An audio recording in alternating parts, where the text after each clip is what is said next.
এবং রেদওয়ানের কন্টেন্টটা খুবই সুন্দর মানে বুঝাইতে পারার ক্যাপাবিলিটি খুবই ভালো। রেদওয়ান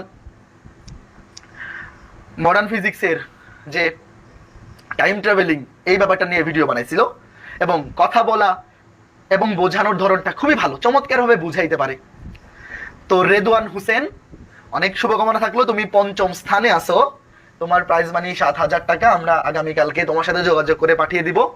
তো রেদওয়ান হোসেনের কথা বলার ধরন মানে একটা জিনিস ধরো বুঝাইতে পারা একদম সহজ সাবলীল ভাষায়, একটা সহজ জিনিস হোক বা কঠিন জিনিস হোক, সবাই কিন্তু একটা জিনিস নিজে বুঝলেও আরেকজনকে বুঝাইতে পারে না।